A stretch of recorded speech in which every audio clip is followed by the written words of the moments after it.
আমি এমন একটা লেভেলে পৌঁছে গেছি, আমার কাছে কিছু পোস্ট আসে।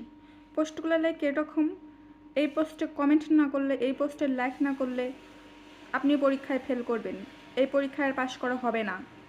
আরে ভাই, আমি নিজেও জানি, আমার নিজের উপর কনফিডেন্স আছে, আমার রেজাল্ট এমনিও ভালো আসবে না, তো আমি লাইক কমেন্ট করে কি তোর ভিউজ বাড়াবো?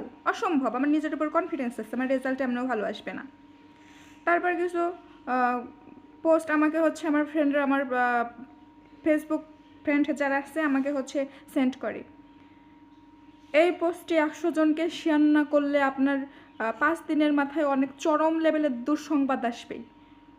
আর এই পোস্টে 100 জনকে শেয়ার করলে আপনার 7 দিনের মাথায় খুব বড় ধরনের সুখবর আসবে। 7 দিন? 7 দিন কেন? আমার তো 1 বছর থেকে কোনো সুখবর নেই, তাহলে আমি আপনার পোস্ট শেয়ার করে কেন সুখবর নেব? আমার তো দুঃখ আর দুঃখ, মানে দুঃখ খবরের আমার শেষ নেই, আমার তো খারাপ খবরের আমার শেষ নেই।